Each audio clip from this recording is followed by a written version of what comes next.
As we know, NASCAR star Bubba Wallace is the hottest commodity on the NASCAR free agent list for 2021. And since he has left Richard Petty Motorsports, many details have come out about what the future holds for Bubba Wallace. And it almost certainly will land him in a Toyota-powered seat. Now, the question has been throughout the media, all the speculation, all the rumors about what Toyota team would Bubba Wallace be racing for. Now, last week we talked about a report from Jim Utter, who reported that Bubba Wallace would be headed to fill the seat at Gaunt Brothers Racing, the number 96 Toyota. Now, that would be a deal similar to the Furniture Row Racing deal, which got Martin Truex Jr. a championship just a couple of years ago. But now there's another report which broke this weekend, which suggests that Utter is wrong, at least in one respect. Bob Pockrass of Fox Sports has contradicted the Utter report of Wallace heading to the 96. Pockrass believes that Wallace will be going to the vacated number 13 Germain Racing charter, which is currently used by Ty Dillon and is currently a Chevrolet.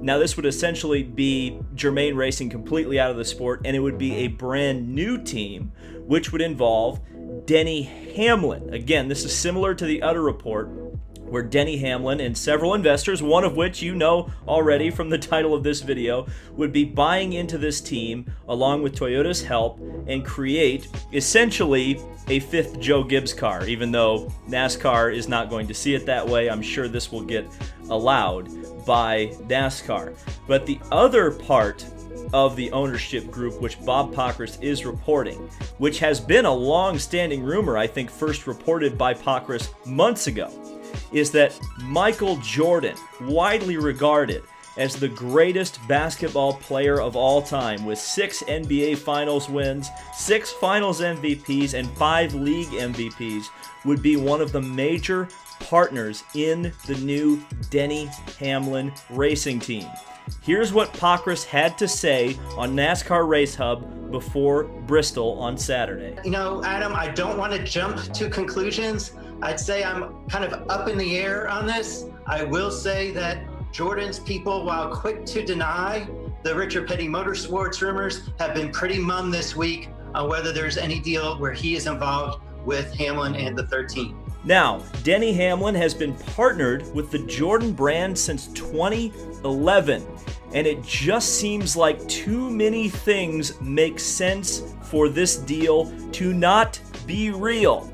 So how is this going to work out? Is this for real? Is Michael Jordan actually coming to NASCAR, and is he going to be one of the team owners of a brand new team for Bubba Wallace? Let's talk about it a little bit. So do I believe that Michael Jordan is involved in Bubba Wallace's future? I do. I think that there's just too many connections here that make way too much sense. First of all, Bubba Wallace, obviously, we've seen all the sponsorship announcements over the last few weeks and few months.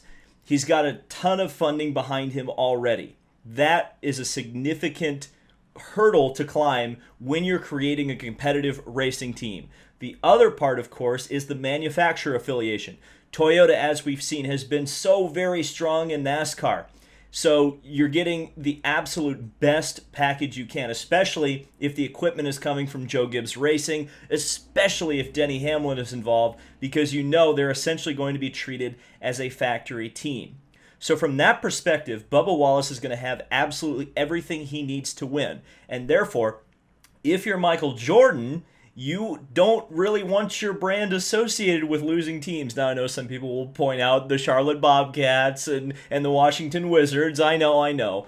But I think in this late stage of a career, if a sporting legend is going to jump into another sport, you don't want it to be a Hall of Fame racing scenario where the team isn't very good. Ironically enough, I think that team was associated with the Gibbs organization. It's a different NASCAR these days, obviously. But I think Jordan will have everything he needs to feel confident about associating his brand with Bubba Wallace's brand, and certainly Denny Hamlin having that connection, having that business relationship. He knows how Denny Hamlin does business. So I assume that Michael Jordan is pretty confident that Denny Hamlin would be able to run a NASCAR team at the front. Now, certainly, I think a lot of people have pointed to this, rightly so, out in the last couple of times he's talked about Bubba Wallace. If Bubba Wallace is going to be in this style of equipment, he's no longer at Richard Petty Motorsports. Like I said in the last video, I think the cap of performance on that particular car is about 10th place. By the way, a lot of times that's right about where Bubba runs. So, in a race-winning car, or a car that is expected to win, a car that is on par with the Joe Gibbs Racing Toyotas, you're going to be expected to win. Bubba Wallace is already under an immense amount of pressure. You're going to see it in the comment sections. It's social pressure, it's political pressure, it's racial pressure. Now you're going to add that sporting pressure as well. He is going to be expected to be a race car driver, and not only a race car driver, a winning race car driver. And so the big story, again, if this happens, is not so much going to be, even though it is going to be a big story, that all these partners are coming together. But the fact that all these partners are coming together and are going to be essentially producing a car that should be winning championships right away with Bubba Wallace, that is going to be a lot of pressure. And that is going to be one of the most interesting things about this whole deal, is will Bubba Wallace be able to rise and meet that pressure? Speaking of pressure, there's another major announcement in NASCAR that we can actually talk about because it's actually been formally announced. It involves the Watermelon Man. Yes, indeed, it's Ross Chastain, and he has signed for next year full-time with Chip Ganassi Racing in the number 42 as the permanent replacement for Kyle Larson. As we know, Ross Chastain filled in that seat for a couple of races this year, but was eventually replaced full-time with Matt Kenseth, and Kenseth has finished out the season. But it was never a realistic thought that Matt Kenseth would continue in that car for a long period of time. And Ross Chastain, we're going to have to talk about him because there are mixed feelings on whether or not he is going to be ready for prime time. I think most of us saw this deal coming from a pretty long way away. I think right at the time where it was announced that Matt Kenseth was going to the 42, I think I said, it makes way more sense. It's a bigger PR move to go out and get a NASCAR legend, put him in the seat at that time where Ganassi really needed to appease and appeal to their sponsors who had been burned quite a lot from the Kyle Larson controversy. You put Matt Kenseth in there, you get a big headline, and then towards the end of this season, you announce that Ross Chastain will be jumping in that seat and going for a championship the next year. It played out exactly as I suspected it would. So Ross Chastain, here's the thing. Is Ross Chastain going to compete for a championship next year? Probably not. Now, obviously, he's going to be full-time, but I think the criticisms with Ross Chastain, and we've seen it even several times this year in the Xfinity Series, is Ross Chastain, while he's extremely, blindingly fast race car driver, he gets into trouble, causes crashes. When he probably should finish second and get points, he's in the wall, spinning down the track on the last lap. He is going to have to be tempered. He is going to have a calming influence at Chip Ganassi Racing to truly be successful, in my opinion. Is he going to have that there is the question. Certainly from a Chip Ganassi standpoint, this was probably the best driver you could have gotten at this point. That's not named Kyle Larson. And even they tried to get Bubba Wallace apparently over Ross Chastain. Wallace, of course, looks like he's headed to his own team at this point.